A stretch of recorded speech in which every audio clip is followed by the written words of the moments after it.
Well, prepare yourself, guys. Chris, we're talking through the media. Well, we're going to talk a little bit about Nikki Phillippi, a YouTuber who got into a little bit of trouble for backlash for what she did to the family pet, as well as some drama with an adoption. We're going to go a little bit on some other things with the TikTok vigilante known as Aunt Karen, and maybe we'll have some time. We'll talk a little bit about what's going on with the Golden Globes and Tom Cruise and all that good stuff. So let's get right into it, guys. I know you want to get started, so let's get to it right here. T3 Media.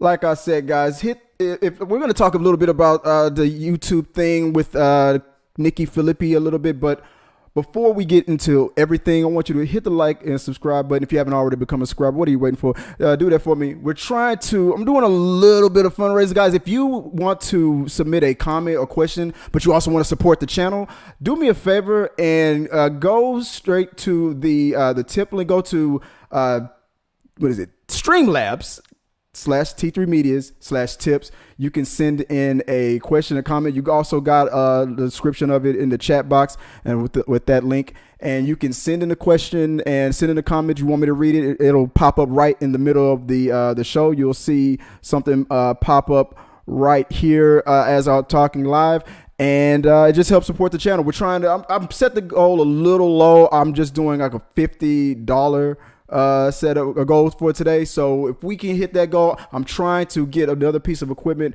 new microphone for the channel, and I would appreciate if you want to help us out with that. And if you can't catch Talking Through the Media's live during the live stream, you can also check us out on our podcast. You can go to Apple or you can go to SoundCloud and check T3 Media's out. Talking Through the Media's, look that up. And hit the stars or 5 stars, 1 star, whatever you think the show deserves. Appreciate you for all your support. Just let us know what you guys think at all time. Now, with that out the way, let me get right into it because it could be a long one. Now, look, I don't know much about Nikki Phillippi, Nikki Phillippi, and her husband, but when I saw that, because we do a little thing here where we call it, why is that trending? I'm looking things up. I'm like, I'm trying to figure out what the hell is going on Twitter, on Instagram. Everybody's talking about this YouTuber and what she did. So you have a family pet, and you have this pet for like 9 years. And then you introduce a new pet to a newborn baby. Now, dog owners, they typically know that new scent in the house, the new person, you know your pet, you know your dog. So I'm looking at the outrage, and I always try to give people the benefit of the doubt. Why are they just piling on to this person? And I'll get into it later on the mistakes that was probably made or definitely made with introducing a type of animal that you've known for 9 years. You know whether this dog is aggressive or not. You know whether or not this animal is capable, or even if there's a possibility of something happening to what happened. This dog bit their child, and then they put the dog to sleep immediately. And the real outrage from all of that was not only that you have animal lovers that's going to pile on that. It was the fact that they got on YouTube I'm sorry, you're really just trying to chase clout for this. I mean, this is a very personal thing. Your child was injured. Your dog is now dead because you euthanized them. A lot of people are saying, and I kind of agree, unnecessarily. There are other things you could have done besides that, but that is also an option. They chose to go straight to euthanization. It's the fact that they got on their YouTube channel, hit that they put a description in, they titled it, got a thumbnail, you hit the monetize button so you can try to make money off of it. And I got it right here. I'm not gonna go over the whole thing. I watched a little bit of it.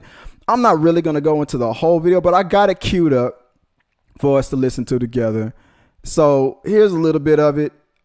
I'll pause it. I'll stop it here and there. Now and then I might break into it a little bit, but just check it out. Hi guys. I feel awkward just like opening this video. There is no cheery way to open this video. And so we're here today to share with you what's been going on in our life. Now, you already know, I mean, by the time, well, no, you don't know by the title, but you know if you follow us on Instagram. And so I'm just going to jump to the point, and then we're going to back up and tell you the story and explain.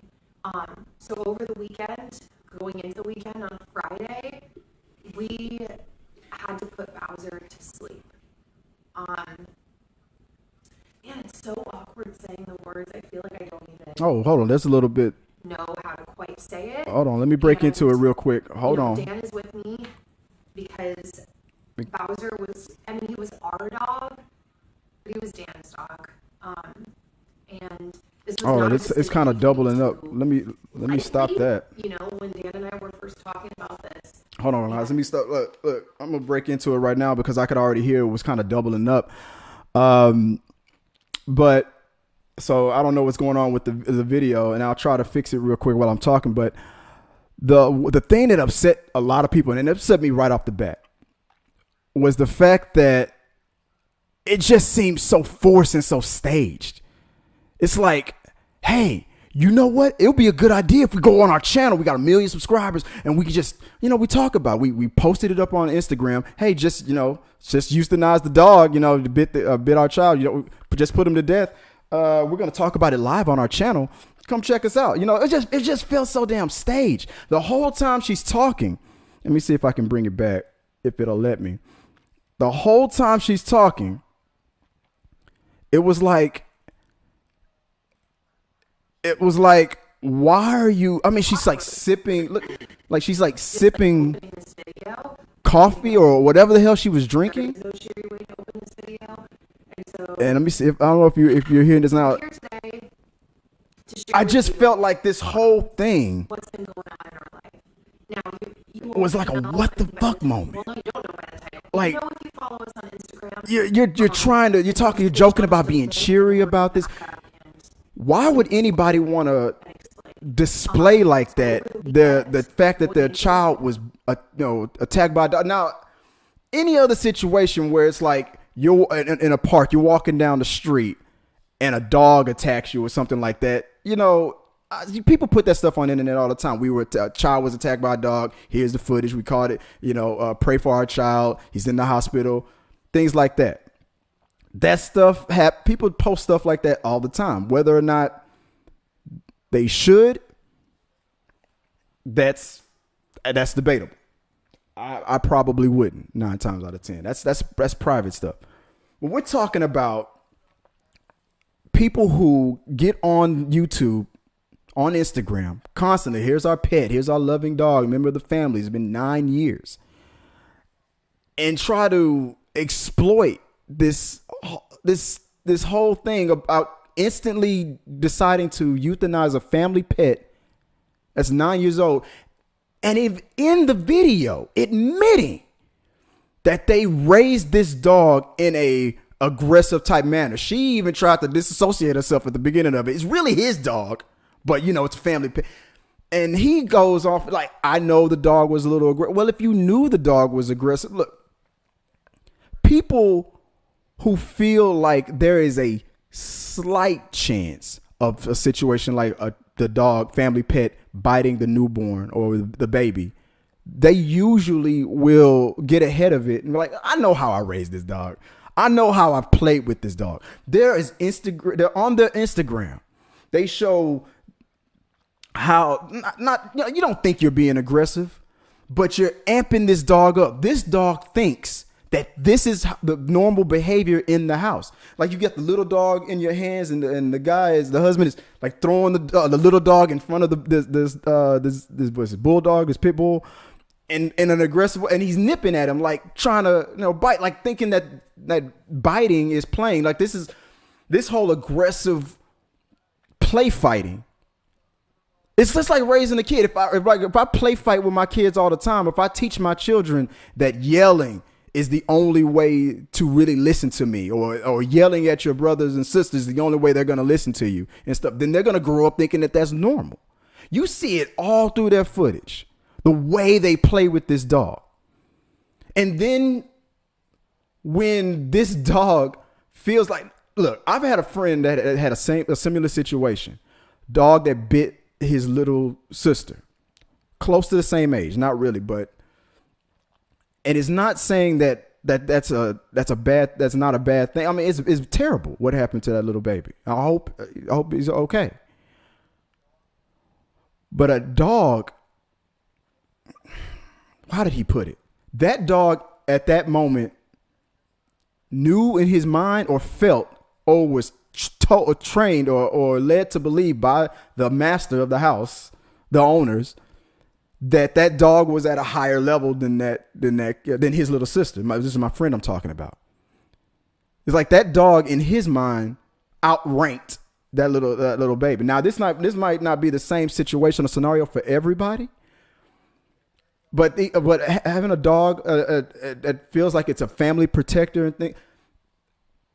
That little girl was play fighting, and that dog was trained to believe from before she was even born that when you play fight like that, biting is allowed. Because adults, when a dog play fights and you reach that limit, that adult is going to put that dog in its place if it goes too far. But what might be play fighting, biting to an adult could be detrimental to a little kid. And then as a newborn parent, you're freaking out. But if that's how you raised that animal all those years before that child was born, then they should have known that was a very logical possibility. If you're constantly, let me turn this thing down. I think it's causing feedback. To constantly, you can see it all through their Instagram footage and through other videos that they have on YouTube. And then to try to monetize this fucked up situation where your newborn was bit by a dog. You know how people are when it comes to animals. Hell, Michael Vick killed dogs, and he was treated as if he murdered people. His career ended, everything. Like you served debt to society and everything. People don't give a fuck when it comes to animals. The second you do something to an animal, that's it. It doesn't even sometimes matter when they attack a person. And this is a baby, and I bet people are very conflicted on it. It's a baby, but at the same time, I'm more agreeing with the people who say, you could have just. There was probably thousands of people, hundreds of people that probably would have taken that pit up. That had space. He even admitted it in the video. This was an outside dog. He's very aggressive, and he was forced to be an inside dog. Well, then you were the one who put your. Now, I'm not trying to tell a parent how to parent. Now let me be clear about this. If you want to share your opinion, share it in the comment section, or if you want to help us out with the with our fund, what I'm raising money for, help me out on that one too. But send a comment as well. But in the regular comment section or super chat, or however you want to do, if you want to talk about this. But if you knew that animal was aggressive, an outside dog, he's an outside dog. What the hell you got him inside in front of your baby like that for? I don't even trust cats around my newborn. I'm superstitious like that. They steal your breath. Do I have a cat? Yes. Would I like a cat hanging around a baby? Like, even though if I feel like the cat would never do nothing, the cat's probably afraid of the baby. But I just grew up with that superstition. They steal your breath. Get that damn cat away from this newborn baby. Because the baby won't be able to verbalize, defend himself, and might think that everything is just as playful as you raised that dog. But that dog is 9 years old, has teeth. They're naturally pack mentality, family protectors, household protectors.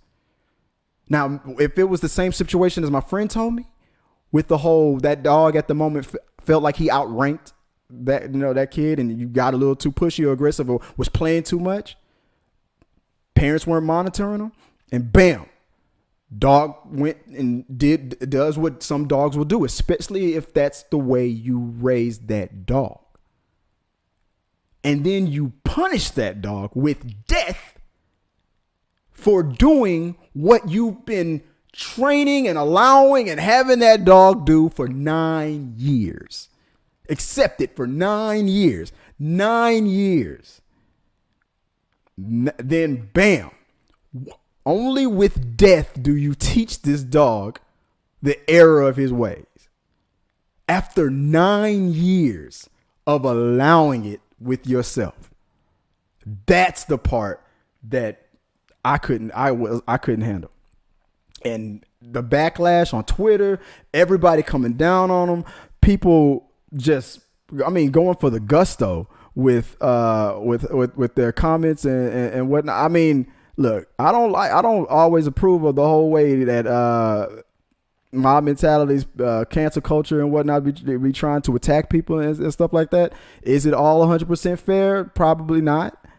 But at that level, when you have 1 million followers, you got all that stuff, especially when you try to put it on your channel to exploit it. I'm sorry. That's how I felt. You're sitting there drinking your latte, talking about how sad it is. You laughing in your husband's shoulder.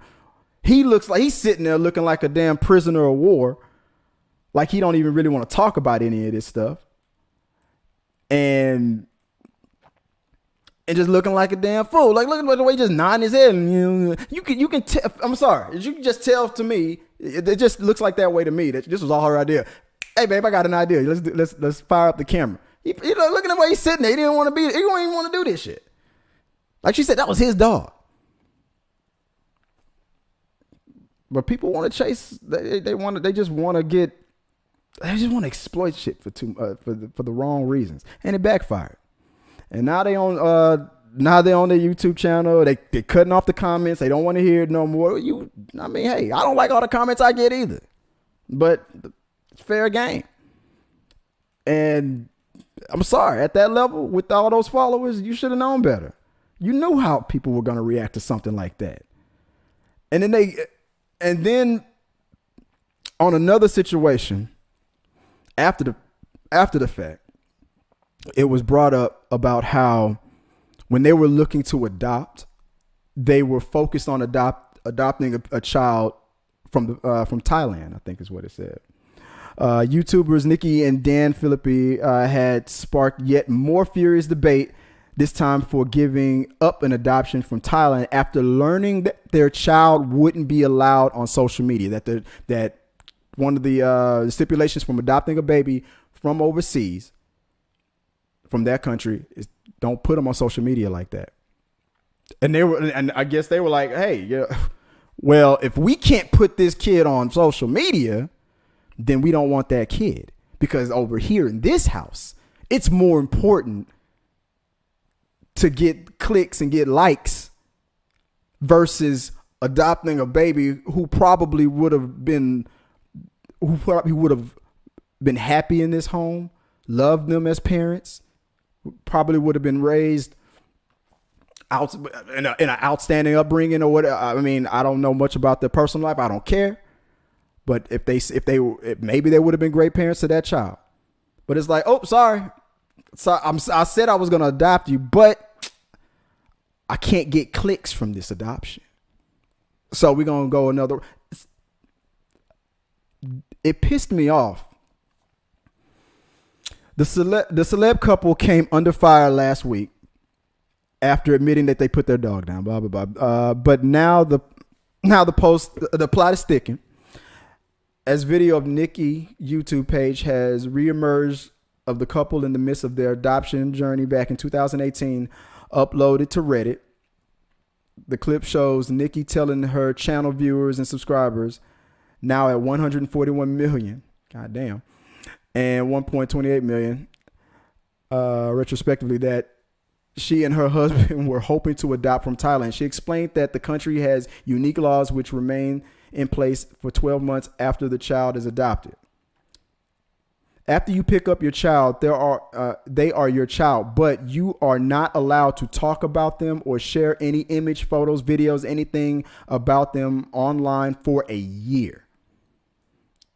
It continues. I mean, Nikki got a YouTube channel and we share a whole lot. Dan added. When that hit, we literally were like, oh, what? Says Nikki. So we were like going around the house, like trying to figure out how this could work.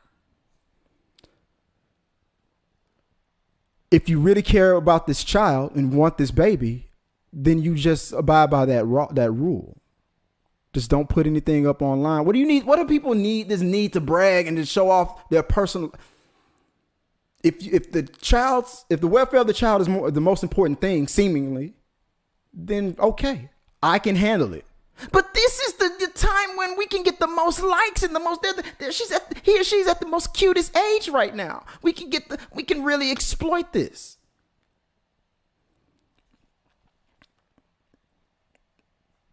I mean,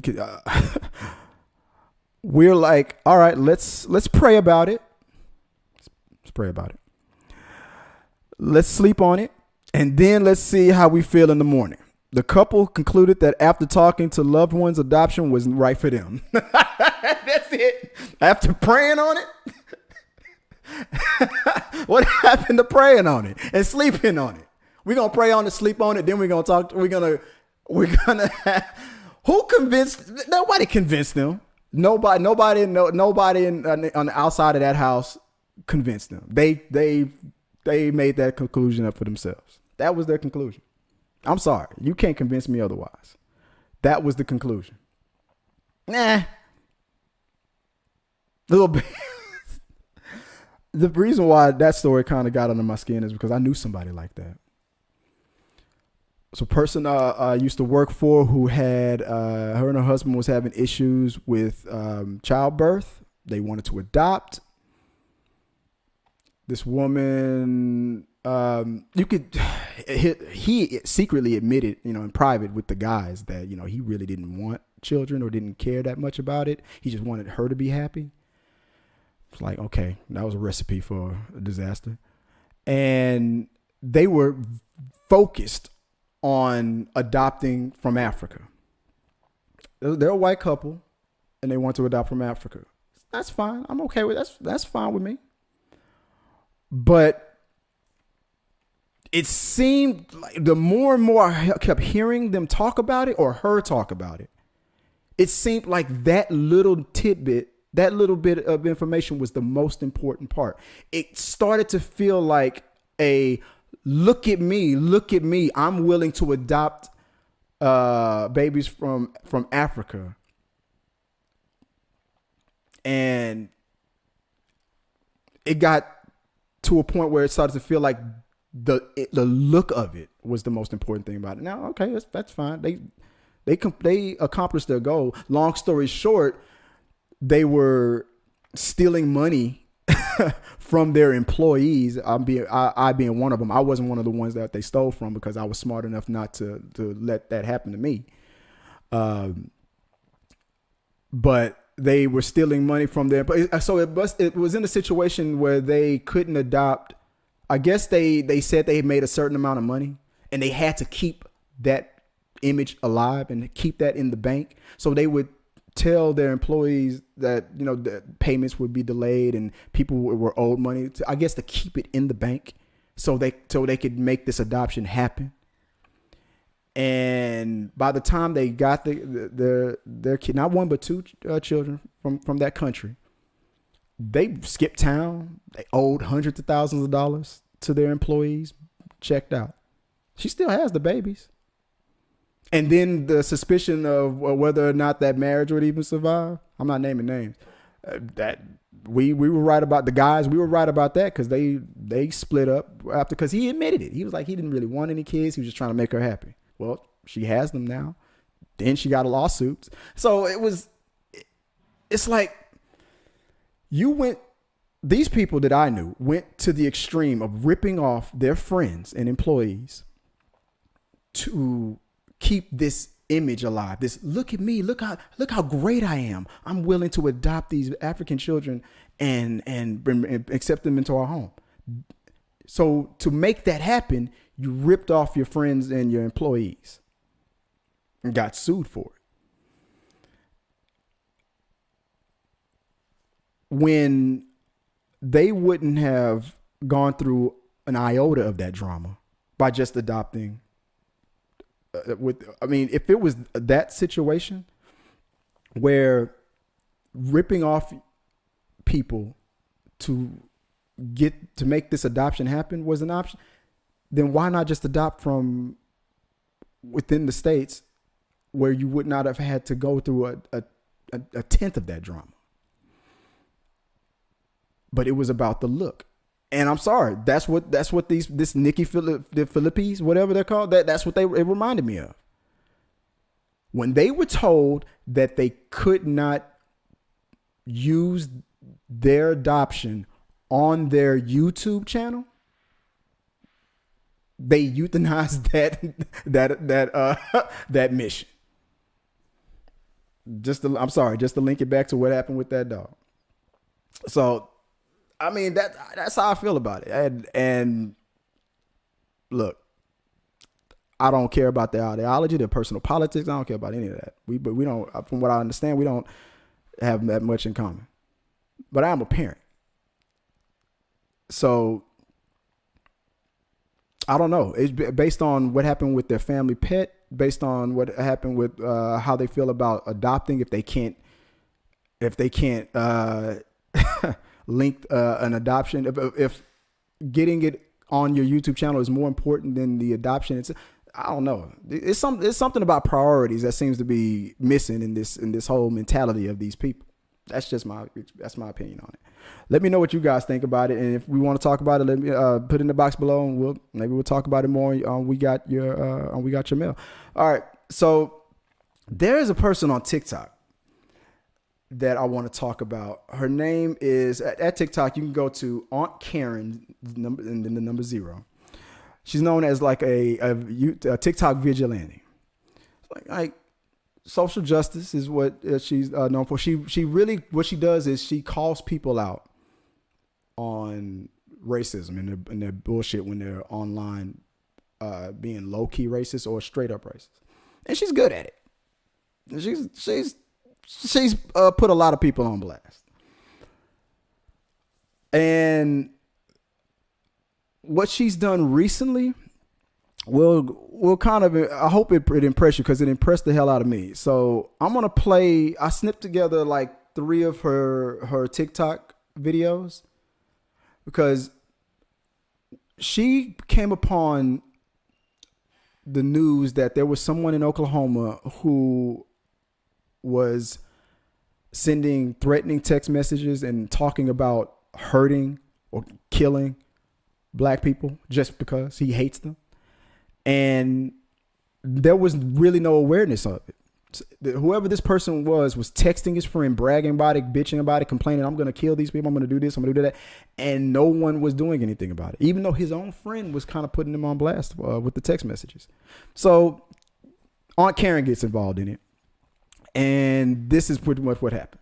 TikTok, I'm putting this here because someone's life could be in danger. An employee here, Caleb Adams, has several disturbing text messages between him and another employee. I've reached out to the supervisor and I do not believe these threats are taken seriously. In a text exchange, he says, I can't tell you how many times I've thought about walking down Jackson and just shooting every motherfucker I see. It's fucking bullshit. I never hated people as much as I've hated people here. I'll go to Rosewood and bomb those uppity effing N-words. It would be worth it just to know a bunch of old black women around camera crying over their dude. I have so much hate in my heart. The world is a joke. I'm not going out without taking at least 20 effers with me. If you will not take this threat seriously, I will. I have already sent the screenshots. This needs to be handled. I am in contact with the FBI. I have already been interviewed. I want to thank everyone for sharing the story and saying something. This is exactly what what they mean when they say if you know something, say something. If you see something, say something. This is so important. I need everyone to get this message out to Twitter, out to everyone in Oklahoma, because this situation could end badly. Here's just a few of the text messages. Please pause to read.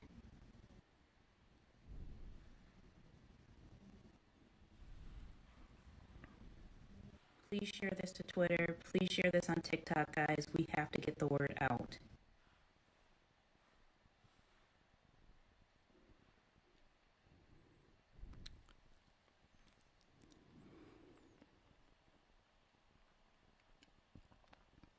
So in the end of it, the mayor of that town, Mayor Ernest McCarty, he reached out to her on TikTok and thanked her for bringing awareness to it, because the person was apprehended. Now, whether or not he's going to be found guilty of making, I don't know if it's going to be like terroristic threats or anything like that, but at least nobody knows if he was at the point where he was going to actually do it or do anything about these threats that he was making. I mean, he could have been there. He could have been right there, ready to make it happen, or maybe not. I don't know. He was arrested. There was something obviously to arrest him on, and they arrested on it. And I thought it was pretty cool. Now, this person to me just seemed like a person on TikTok who just likes to call people out, for doing what they do online, if it's considered, racist, low key racist, like I said. But in this situation, she really got ahead of this situation where this dude was making like straight up threats. Whoever he was texting, his own friend, felt cringe enough to put it out there that he was doing these things. Nobody was taking it seriously. But when she got involved and brought awareness to it, boom, he got arrested. And First Amendment rights and all that stuff, like freedom of speech and things like that, hey, go ahead, say what you got to say. But hey, people got the right to react the way they're going to react to it. So obviously there was a reason. There was reason enough to arrest him. Now, if he was arrested for something else, I'm still looking into the story. I'm still trying to find out what the arrest warrant was for and what's going to happen to this dude, this guy named Caleb, and everything. But I thought it was interesting that a person on TikTok was credited. I mean, she was called a vigilante before, and that was pretty much by putting people on blast. And I thought it was funny. Her name is Karen. She's known for taking Karens down. Her name is Karen. It's kind of funny, but she, in my opinion, did a real good thing. And hopefully, this dude gets the help he needs or the jail he needs. I don't know, but it was interesting enough that she got credit from the mayor and thanked officially for her hand in it, because maybe without what she did, this person something probably could have happened. And hell, it was crazy what this man was saying, what he was threatening to do. And his own friend seemed like he was he was definitely there, ready, willing, and probably able. So just like she said, like that's what they say. If you see something, say something. I know I wouldn't let that shit slide. If you were constantly threatening to do something like that to people, I want to see black women crying over these dead bodies and stuff. Like, no. I'm calling 1-800. This motherfucker crazy. I'm gonna do it. That's just me. But let me know what you guys think about that. You look her up on TikTok. If you have TikTok, go to Aunt Karen 0. That's her. That's how you can find her on that app. If you want to follow her, if you support what she's doing, just get a kick out of a chuckle or two out of the people that she's kind of taking down. It's kind of funny to me. I find it funny. Well, that's the show, guys. I'm gonna keep it short, guys, because I'm still kind of under the weather. I'm sorry that some of the shows have been a little lacking in the quality. I'm still a little bit under the weather. I had to ride solo today. Amy herself wasn't feeling too well as well, so she told me that she wouldn't be able to help me out on the show today. But that's okay. I'm hoping that she's feeling better. If you have any questions, comments, concerns you want to send to us, like I said, you can always send it to us on the comment section below. If you can send it to us through Streamlabs at .com/T3Medias/tips to help support the channel. It's open 24 hours. I appreciate you guys. And again, and maybe we'll talk about what you want to talk about more on next week's stream or on We Got Your Mail. So with that out of the way, guys, I'm going to call it until next time. Peace.